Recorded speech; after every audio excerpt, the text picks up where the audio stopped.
Hi guys, and welcome back to Adams Aquatics. Today is Tuesday, so we're here for another vlog style video to go through the ins and outs of what's happening in the fish room this week. So let's start off with the display tank. They've seen some baby brine as we speak. There's been some new fish added to this tank this week, as previously showed you in another video.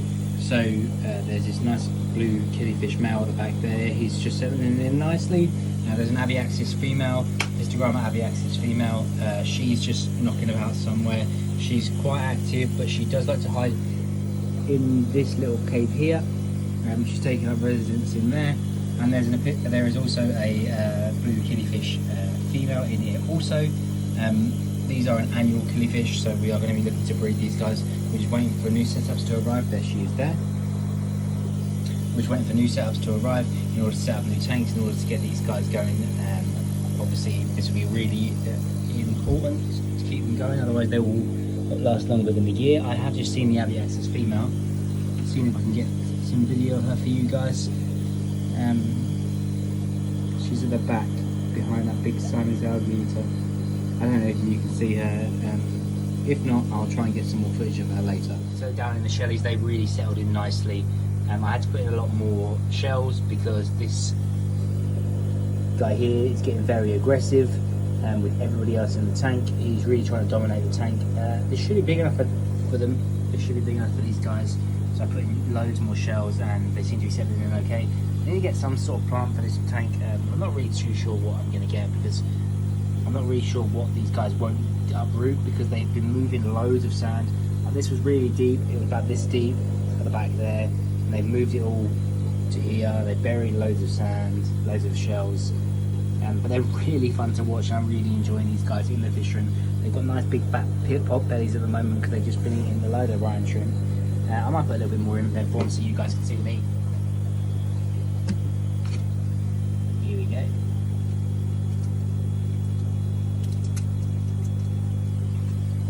So they're gluttonous, so they'll eat anything that you put in the tank, so there's never any debris left at the bottom. Here we go. They're really aggressive to the food, and they're really fun to watch. I'm so happy that we managed to get them into the fish room. And there's one like hiding in a shell there. So this is what they do. They hide in shells. It's really fun to watch. I sometimes just sit here. Obviously it's on the floor, so I sometimes just sit here and watch them for about half an hour in the morning before I go to work. It's really interesting and fun to watch. This tank's now settled out around 25 degrees, and we're going to be putting a fan into the fish room soon, because I think that's going to help circulate the hot air, which should also make more of the tanks like hold temperature better. So that's something that I'm looking into, just attaching a fan to the wall here, which will obviously blow the hot air around the room. It will circulate, and it will fan out, and it will obviously keep running the dehumidifier, but it will mean we'll get to one of the heaters, not two. So that's something that we're going to be looking into next week. So over at the rack, everybody's eating baby brine shrimp at the moment because we're trying to get these guys to spawn.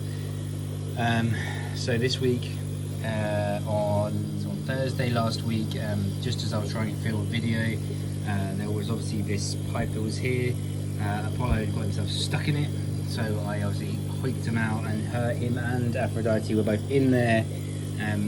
So if we go over to the breeding box, I pulled it into the breeding box, and there was a load of eggs in it. None of them obviously survived. They've obviously all fungused over, but if I'd have been able to leave them in that tank, I think they probably would have survived.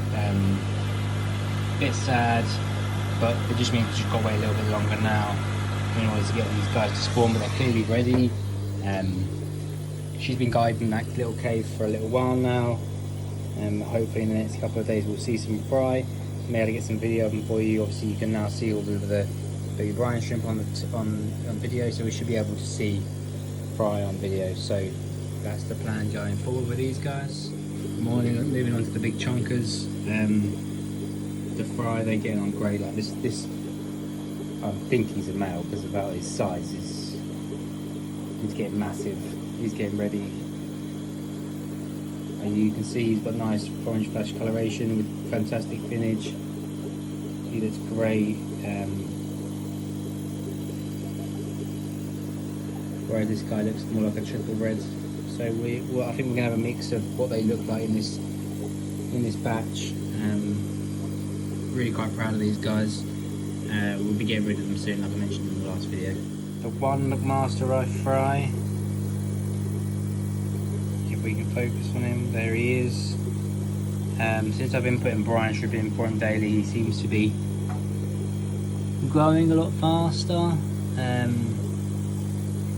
He still lazes around at the bottom a bit much, and obviously this is a bit much, but obviously that overflows into the tank and these guys kind of eat it, so I don't really feed the brine shrimp to this tank. It kind of just overflows through oh, we've got some little fry in there. I've just seen them. Oh my god. Underneath there. Fantastic. There's a little fry down there. You see him? There. I've never seen this little guy before, so clearly from the first spawn, some of the actual fry that I left in this tank have survived. I mean, it's fantastic news, and this is the first time I've seen them, so I'm just as shocked as you guys are. So yeah, this is a shock sighting of a fry in this tank. Wow. And you're going to need to get them out pretty quickly, because otherwise when these guys breed again it will end in disaster. But yeah, fantastic. A nice couple little fry in that cave hiding out. I'm not too sure how I'm going to get them out, but we'll find a way. They're a bit more formed than the male or female, this little guy down here. So this little guy clearly had a bit of a hard time when he was just left in the breeding box on his own, in the breeding trays on his own. And but yeah, I saw a nice, really big fry in there. So yeah, cool. So that just goes to show, like, you never really know what's going on in your tanks. And you know, I was shocked that any of the fry survived. I thought that they'd all been eaten, and obviously they hadn't, and I don't know what they've been eating on, but they've been eating on food that must have been infusoria and stuff in the tank.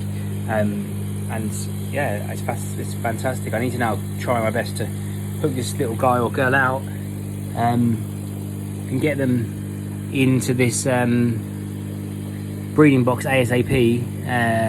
I'm probably going to leave him in here for a couple more days and try that possibly on my next day off. Oh my god, wow. Yeah, he looks fantastic. He or she, yeah, fantastic.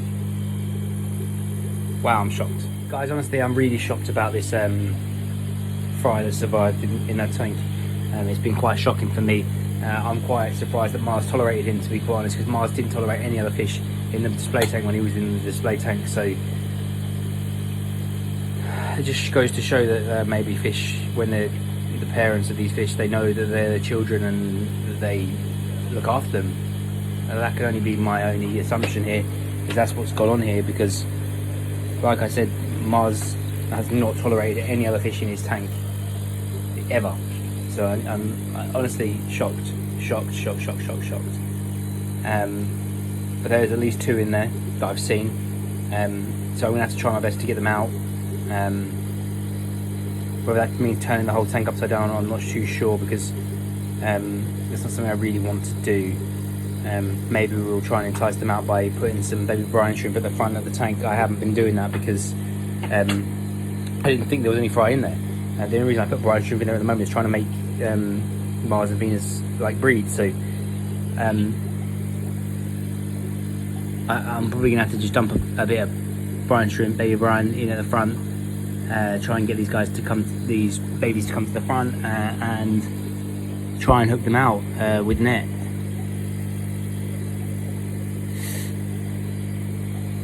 So yeah, that's going to be the plan. Okay, we're going to move on because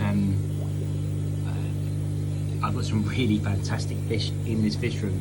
I'm honestly so happy with these 2. They've settled in so well. They've been in here a day now, 24 hours, maybe 28 hours. The male, this guy here, is so fantastic. Look how jet black he is. He's really great. He looks fantastic, and the female looks fantastic. I do need to get more plants in here, more heat tolerant plants. I have turned the tank down, and it is cooler, it's not as cool as the tank next to it, but it is definitely cooler. Not particularly much cooler, but it definitely is cooler, and we're going to be doing our great best to grow these guys up quickly and spawn them, because I just want to see some spawning actions for some rams. These guys don't seem to be as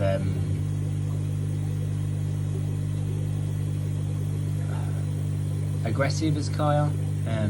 They were in here with Kaya, and she basically chased them both around the tank to the point where I thought she was going to kill one or both of them. So obviously Kaya got removed, and she's in the hospital tank. We'll check on her in a little bit. And yeah, that's where we're at with these guys. Fantastic, settling in really well, colouring up really great. I think another couple of days and they'll be fully into their, as dark as they get. Again, to have a quick look at them, this is obviously the male, that's the female there. We're going to try to selectively breed these guys to really bring out the black throughout the body. It's going to mean keeping a lot of fry, and we're not too sure where we're going to be able to store those at the moment, whether we're going to have another tank underneath the bench or not, another bigger grow out tank, because sooner or later we're going to get overrun with fry. That's just what's going to happen, and I need to stop buying fish, and I need to start thinking more about the fry and how I'm going to grow the fry out, because there will be fry. That's just what's going to happen when you have pairs of fish. So that's these guys. So all other business, is there anything else to really discuss of what's happening in the fish room this week? Not really. It's been a pretty standard week apart from the new fish, which I've been really happy with. The unfortunate events of not being able to get Apollo and Aphrodite spawned to survive. That just happens.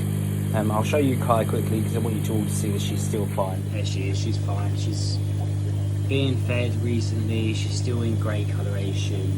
She's enjoying the lower pH because obviously this is high tannin water. It is a bit small for her, I know that. But she'll be fine for at least for a couple of days until we work out a new solution. So the options for the new solutions are utilise this space for another 20 gallon tank. This is obviously 20 gallon tall, we could fit 20 gallon long in that space there. The only problem with that is obviously it's a bit low to the ground, and the heat won't necessarily transfer far enough. And that's the problem we have with this tank. Obviously once we get the fan in here and we start blowing, we're going to get a fan here and we're going to start blowing the hot air around the room. That should work out a bit better, we shall find out how that works out once we get there. The other options are turn this small tank on its side and shunt the cube up, and then there should be enough room there for another 20G on the rack. That is the plans. The only other option is to drain down these guys and move the racking up, move all the tanks onto the floor, and move this up so it's the same distance as that, and you get another whole racking on the bottom, which would be another. If we put just 20 gallons on there, it'd be another 6. Now that sounds like a plan. Lots of hard work and lots of money, but it does sound like something that I'd enjoy. I think the problem with that plan would be the heat again. I think that's the sticking point for me at the moment. Well, around a lot of the plans in the fish room is the heat and the time and the effort that it takes to heat these tanks, plus the electricity. Because the room heater is doing its best job, but sometimes it does get a bit low, and I can't really afford for that to happen. It needs to continue to be as hot as here as it needs to be, and we need to kind of increase the air circulation in order to make that happen basically.